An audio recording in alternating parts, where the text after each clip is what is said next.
What's going on? What's going on? And I'm gonna do a separate video about Terrence Howard, but I'm gonna do what's going on, man. What's happening, man?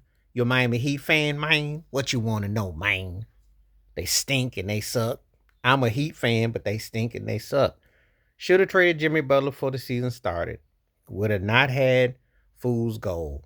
Yes, you had to play in the in-season tournament because you beat the overrated, overhyped Chicago Bulls. Whoopie doo dah. Billy Donovan is overrated and sucks. Josh Giddey, when because he's allowed to stay and play in the States and play, stat pad with Kobe White and them underachieving team that isn't good enough and fit enough to fit in the playoffs. So we beat them. Oh, whippy dude, I beat the Bulls. Wow.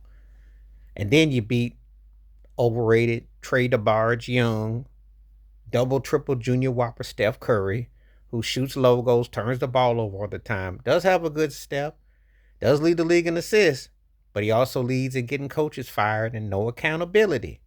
So if you take all what I don't know what he think he gonna be the second coming of Dominique Wilkins. He gonna be Mr. Hawk. I hope not. They got to get rid of him. But beating that to get in the playoffs, let that sink in. Chicago and Atlanta, two of the most fraudulent teams to get you in AFC. Oh, and then you just happen to land up against the best team in the East for so far. All due respect to the Celtics, but the best team in the East in Cleveland, who has 4 or 5 guys who can score 15 points on an off night. Not to mention Donovan Mitchell who can go off on you. This had mismatch written all over it. And I want to do a caveat. Rest in peace to Kevin Love's father and Tristan Thompson embraced them because they won the championship team in 2016. So rest in peace to that. So I want to get that out the way. And I like Kevin Love, but I don't know maybe if he moves in as an assistant coach or something like that, because at this juncture, whatever's going on. But this is the reality. Pat Riley, the silver-haired one, as Bam Adebayo had alluded to, messed up. Now, some people are going to say he ran Shaq off. Well, let me go back to this history, shall I? Shaq was getting old. That didn't work. They fell off bad. They had enough to win a chip. That's all he came there for. He won a chip. He wasn't peaking prime anymore. So when they sent him off to Phoenix, hey, so I can't hold that. I don't hold that against Riley. LeBron James wanted to do how can anybody with Shaq being older and LeBron's diva tendency hold that against Pat Riley? Pat Riley wasn't going to let LeBron set up shop and fire coaches and walk around parade and do what he want. How does it really turn out? He's won 2 chips, LeBron has, but he lost 3. And he really, well, you see what's up in LA. You see the disarray. So I can understand that. Guy won a couple rings. He played his best ball in Miami, whether people like to hear it. So I don't hold those two against Riley at all. The only person that I hold that Riley let and messed up on was Dwayne Wade because he underpaid him. He doesn't have any part ownership of the team. He's stuck in Utah and they stink because they're not getting anything unless, of course, something miraculously happens. They're not doing anything no time soon. So that was unfortunate. He got him back to save face, but it went through a lot of bad. It was really disaster. That was a bad PR move on Riley's part with that. So that's the one we get to that. The Jimmy Butler thing, they both were wrong. He should have got rid of Butler before the start of the season. Can't have nobody talking about I want a contract extension and everything like that. Now, you ask me where I stand on that, they both wrong. The only Dwayne Wade's the one that he really messed up on. The reason why I say it's not Butler is because Jimmy Butler was never an alpha tier 1 player. He's a strong sidekick. See, and this is the problem we run into.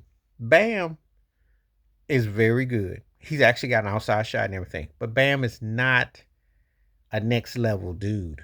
He's athletic. He, in some ways, how do I say this? Because it's going to sound crazy, Cap, and people will say, that sounds kind of, he's like a more athletic version of Alonzo Mourning, but he isn't as intense version of Alonzo. So it's like he's got pros and cons of Alonzo, but they are hit and miss. And once he's got him outside shot, but he doesn't take advantage of mismatches. And he's just not that kind of player that can take it over. He's not an alpha 1 guy. Tyler Hero, what we going to do with game 4 and you score 4 points and you get blowed out? What we doing with that? You up here looking like 8 Mile with your hoodie on, playing a hard and press because you got All-Star game night and you won the competition, you did this and that. 3-point shoot, all that. But what happened to you? You're not alpha material. They're stuck with the sidekicks who were in the final just 2 years ago, but overmatched against Denver. Outplayed by Denver, and it shows. This new style of NBA has retired a lot of cats or has made them look, inconsequential. So if you're Pat Riley, you got to go find the right pieces. To see Max Strus go to Cleveland hitting shots, you lost that. You got to go find the right pieces. You got to get your identity back. Erik Spoelstra, that timeout against Sacramento, which wasn't a timeout, was culmination of how the season has been. It's been a disaster. It's looked bad. Pat Riley, you either going to come back and bring in that big fish or bring in some parts and realign, or you best to just roll out to sea and start paddling your boat, because this is not happening. Mickey Arista, the owner, they got to work on getting it back. This was a disaster year. This was embarrassing. This is paperback worthy, because a token AC does not justify how that thing ended. And Cleveland tore their behind up, and it wasn't even as close as the final score. Somebody puts almost put a burger on you like that, and they had you. I mean, it was embarrassing, and it should not be that way. There should be more fight, more spark, So a lot of people are disappointed. Now, I'm gonna give Riley his due. They done gotten 3 chips there in the last 25 years. Been to countless finals. What is it now? 3 and 5, and let me make sure I get it right. Yeah, 2 was Spo with Riley. So, yeah, that's something that's a quite accomplishment, because it was. Wait a minute, let me get it right. Lost 2 with LeBron era, 2 with Spo. So 3 and 4. 7 finals in 25 years and win 3 chips. 7 finals is incredible. 7 Eastern Conference titles. That's incredible. And they went to the last one 5 years ago. No, 2 years ago. Went to 2. So let me get that right. 2 years ago. So that's why I hold on. Why I give Riley his due. All them Eastern Conference, band.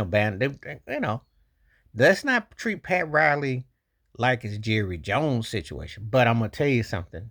It is another year like this. It will be headed that way, because they don't have that person that's gonna come and save the day. And it's tough to look at. I like Jokic, the youngster, what we got, but they gotta upgrade. They gotta make an overhaul. They just have what I call a nice sloppy second, third type of team, which basically in the East, you're really 6th through 8th, maybe 6th through 10th seed. Because you're not better than Detroit right now. You're not better than New York. And as long as Giannis is in Milwaukee, you're not better than that. So that's 3 ahead of you. And I didn't even say anything about Boston and Cleveland. So that's the sad reality if you're a Heat fan, And, when you see the upsides of the Detroit and you see what New York has got, and Orlando's better than you right now, too. Because you don't have anything to match Orlando.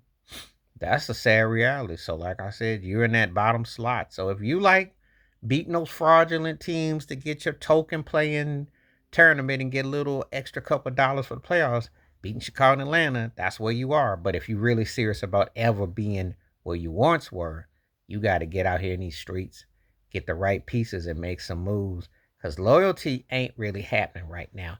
And this squad ain't that good. And that's the sad reality. And Erik Spoelstra, I'm waiting for you to take over Riley's job and eventually get your next head coach in. And y'all got to make some moves. Because this year was uncalled for as a Heat fan. Please like, subscribe, welcome thoughts, comments. And I do respond. Thank you. Wash your hands. Keep your mind clear. Watch out for another. Share it if you like. Hit that membership. Stay safe, stay blessed, stay woke, stay free. And if you're a Heat fan, speak up and forever hold your peace. I'm out.